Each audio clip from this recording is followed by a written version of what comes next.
Hello, welcome back. My name is Maggie Moreland, and I am a certified holistic health practitioner. And I would also consider myself to be a woman's health enthusiast. So as I've been traversing my own health and wellness journey, I have decided to start sharing some information that I learned as well as some of my personal experiences with you guys. And I've actually fallen in love with everything women's health and wellness. So it's super exciting to be able to share it with you on this platform. So before we get started, I'd just like to let you know that I'm not a medical professional and I am not here to prevent, treat, or diagnose any medical condition. I am simply sharing my personal experience and information that I have learned. And this information is to be used as inspiration for you to hopefully do some of your own research and potentially improve your health and overall wellness. So you may have noticed by the name of the topic, 7 reasons why you may have estrogen dominance, that we're going to be talking about estrogen dominance today. So estrogen dominance is exactly what it sounds like. So it's just having excess estrogen. But before we get into what exactly estrogen dominance is, I want to just go into a little bit about estrogen.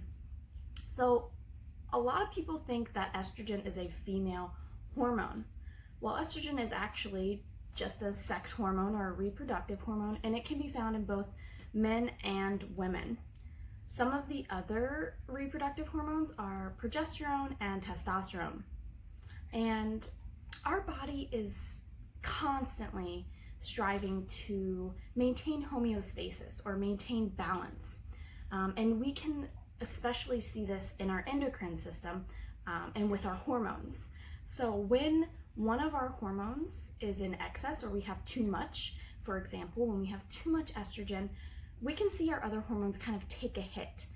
So when we have excess estrogen, we'll oftentimes see very low levels of progesterone.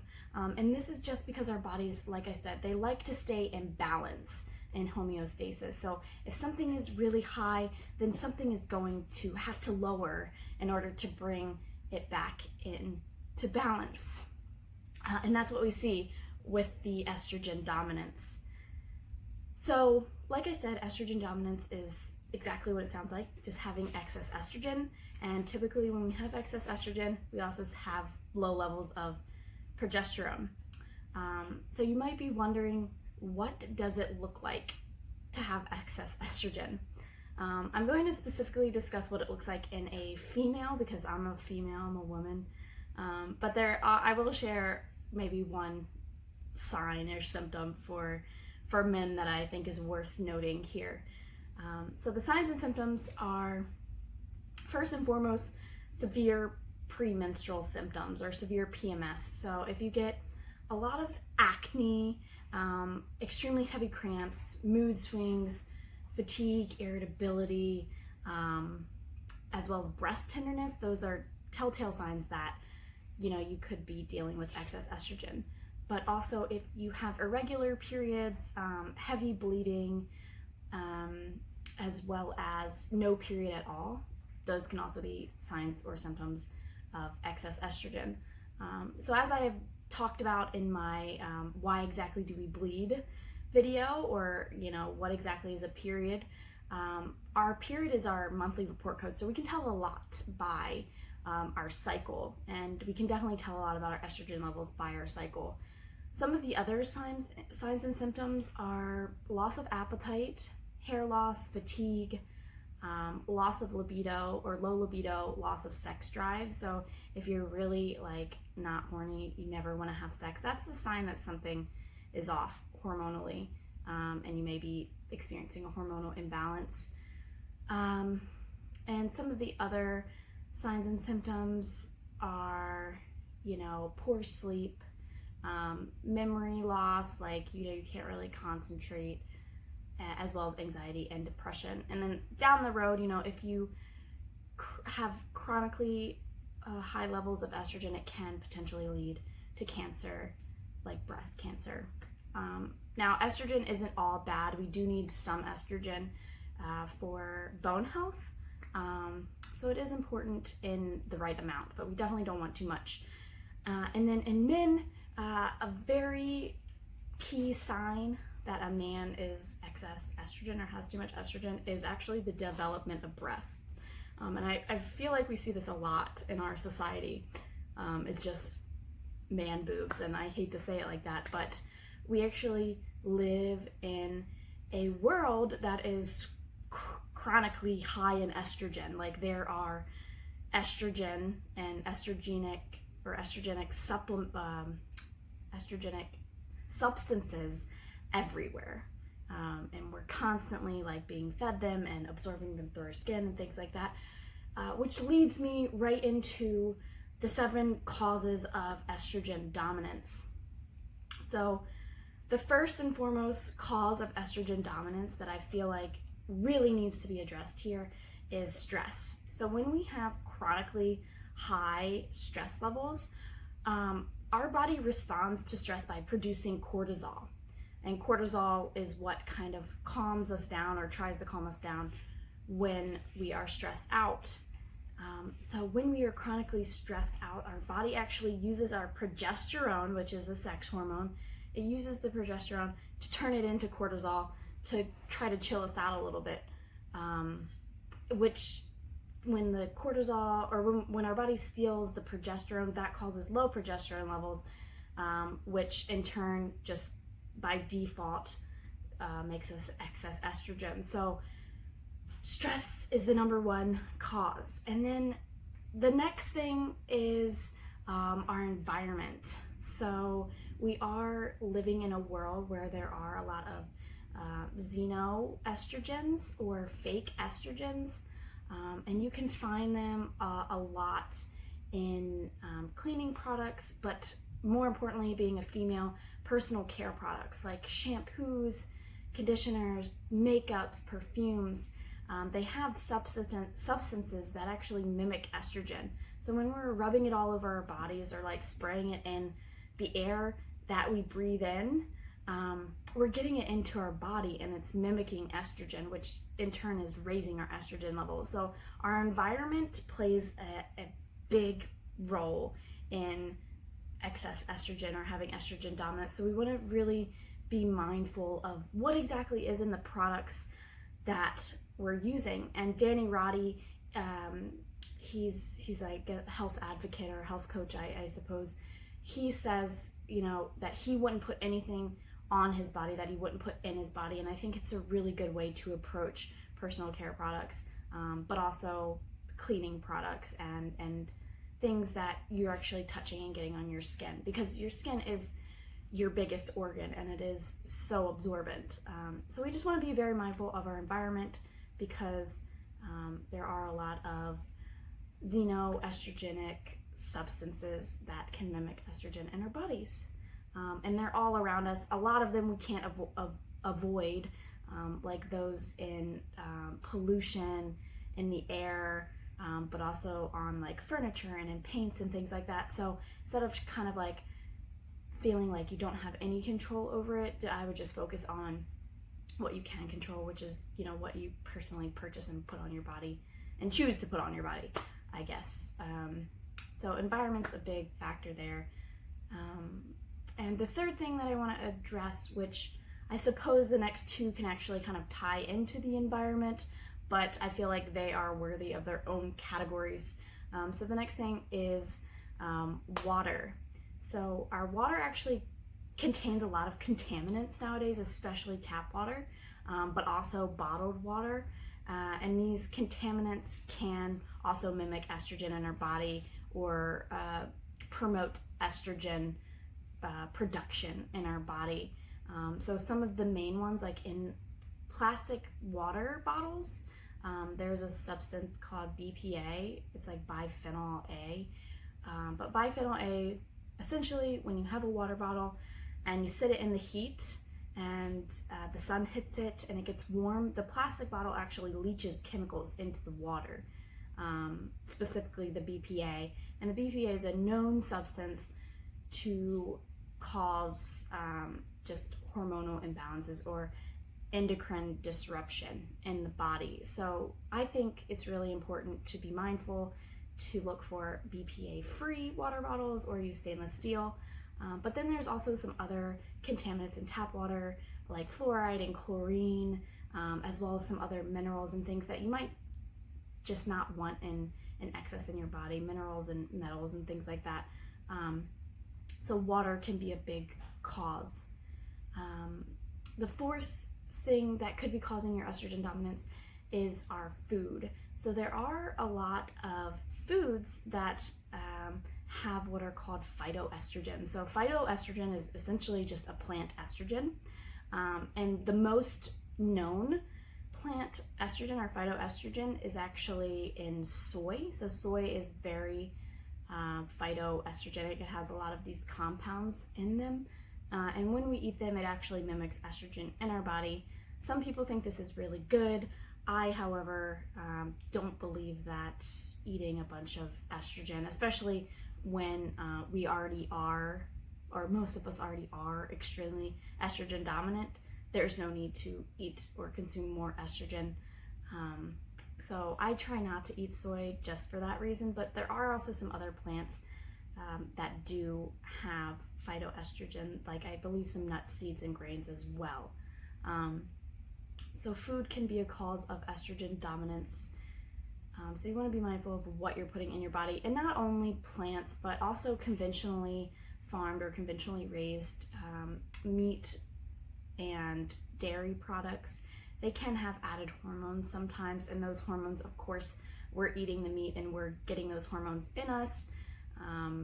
They can cause endocrine disruption as well.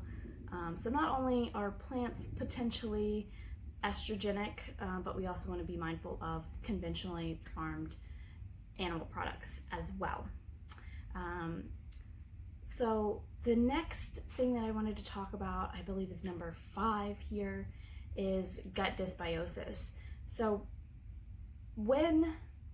scratch that, our bodies or our gut actually produces an enzyme when it is in good health. When we have a healthy gut, our gut will naturally produce an enzyme that breaks down the production or breaks down estrogen.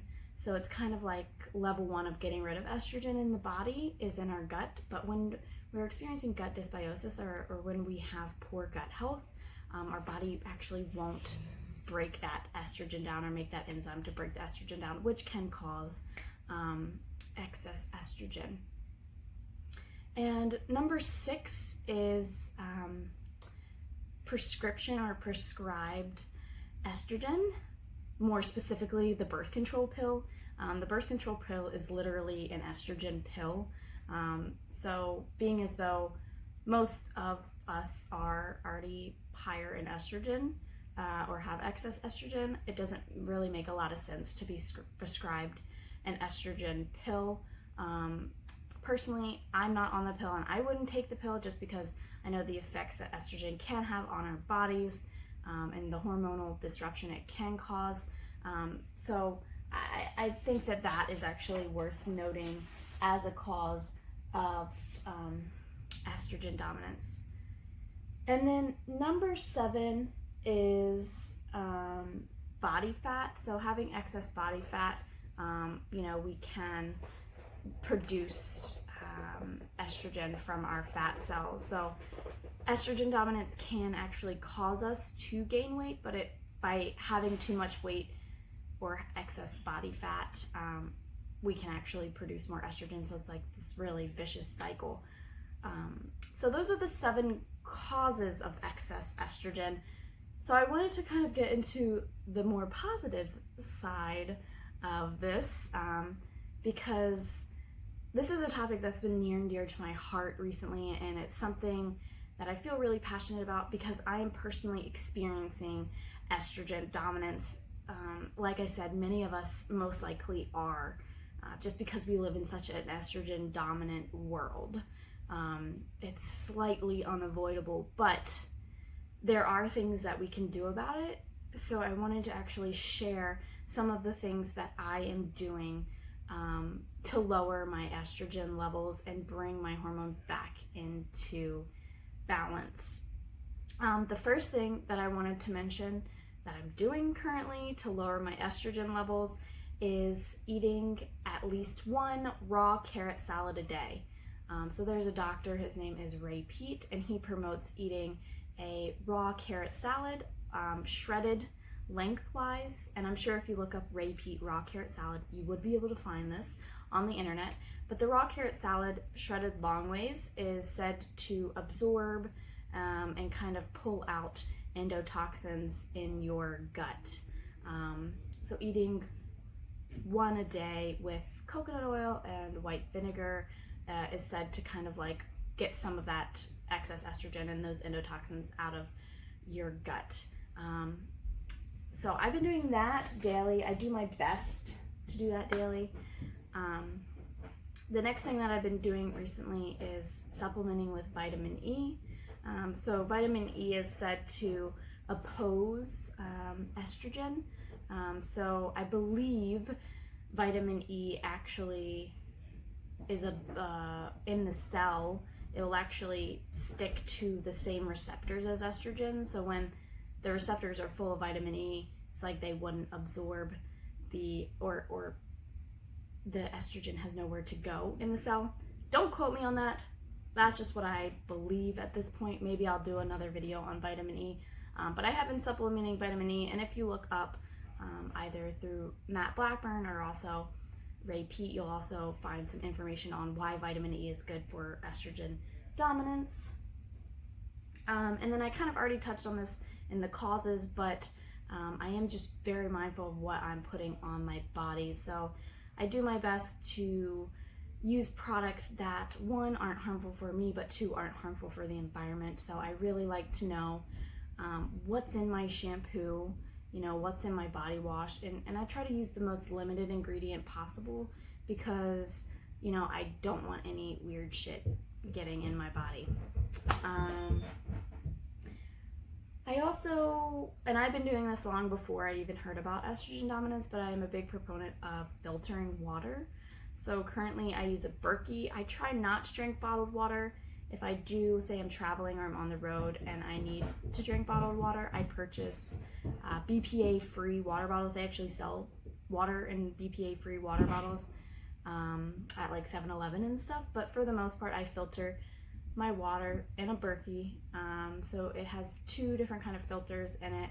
One for like a charcoal filter, and then also a fluoride filter. And I really like the Berkeys. We actually need to replace our charcoal filters right now, so it's filtering a little slow, but I'm not complaining. We will replace them soon. But that I just think is really crucial. Having clean water to drink is really crucial for your overall health and wellness. I'd also like to mention, and I maybe should have added this in one of the reasons why we may have excess estrogen, but I've noted here that I am supporting my liver function to help kind of metabolize this excess estrogen, just because if we're not giving our body what it needs to do what it needs to do to get rid of the excess estrogen, then we're gonna have excess in our body. And specifically, our liver is our major detoxifying organ in our body, and when we're not giving it what it needs to detoxify, it's not going to do that efficiently or effectively. So I have been doing my best to eat a sufficient amount of protein, which is around 100 grams of protein a day, which is quite a lot. We don't really think about it, but our livers actually need a decent amount of protein to detoxify properly. So I've been really focused on supporting my liver function, just so that I can get, process the estrogen in my body. And with that, I've also been promoting my gut health. So I regularly take a spore-based probiotic. It's called Thrive, or just Thrive maybe, but it's a spore-based probiotic, and I really have seen dramatic improvement in my gut health when I supplement it. There were like 2 weeks where I didn't get it delivered. I was like moving and I didn't get it delivered. and I stopped taking it, and I noticed a difference in my digestion and my bowel movements from not taking it. But I think that is my favorite probiotic. So I'm supporting my gut health to also support the my body breaking down estrogen properly. And I also do my best to avoid estrogenic or phytoestrogenic foods. Like I said, soy products, I don't eat. No soy sauce, no tofu, no tempeh. I used to eat tempeh because it's fermented, but I don't even mess with that anymore. But I also avoid eating commercially raised or conventionally farmed animal products. So I do my best to prioritize, above all, grass-fed and grass-finished meats or pasture-raised chicken and eggs, as well as wild-caught fish or shrimp or seafood. Just because these products tend to not have additives or hormones, which you don't want in your food products. But you can also find that in the grass-fed, pasture-raised foods, that they're not being fed corn or soy, because if you're eating an animal that is also fed soy, you're also eating soy, which again is phytoestrogenic and can raise your estrogen levels in your body. So lots to think about, but these are just some of the things that I've been doing recently, probably since I think April. The biggest symptom that I had was breast tenderness, and I've experienced breast tenderness around my period forever. There was like 1 month where I didn't have it. So I've been working on trying to lower my estrogen levels to potentially get rid of my breast tenderness, but also, like the fat around my midsection. Some of the other things that I've been doing as well, which I don't really know if they're helping or not, but I do my best to exercise regularly, to sweat, because I know that we can get rid of or detoxify through our skin by sweating. So I do my best to exercise regularly, whether it be walking or strength training. I just try to stay active as much as possible and move my body. And then recently I did start dry brushing again. So dry brushing actually promotes the movement of your lymph. So your lymphatic system is another way that our body gets rid of things that we don't need or detoxifies. So by dry brushing your body, and you can look this up, how to dry brush, but you just kind of do it in circles on your body, it can actually promote the movement of your lymph, which helps with detoxification. So that's just something I've been doing before I shower, but I don't know if it has anything to do with the estrogen dominance, but I figured I'd just throw it in there. I have seen improvement in my breast tenderness, which is pretty cool. It's not as bad as it used to be. Last month was actually probably the worst it ever was, but a lot of people in this realm, just like eating metabolically and stuff in this realm of the health and wellness sphere, they say that sometimes it can get worse before it gets better. But this month it's not as bad, so I think I'm doing something right. I have also seen a reduction in my cellulite on the back of my legs, which again, I don't really know if it has anything to do with it, but it's just something that I've noticed. And I've also noticed like a redistribution of my body fat. So I feel like I'm less chunky in my midsection, but I don't really know, because I look at myself every day, so I don't really know. But yeah, those are some of my thoughts on estrogen dominance, and I hope that you found this video informative. Like I said, this is just my thoughts, what I've learned so far. I do recommend doing your own research and fact checking me, because I could be wrong, and I'm okay with that. But if you like this video, please give it a thumbs up, and I really appreciate your support. And stay tuned for more women's health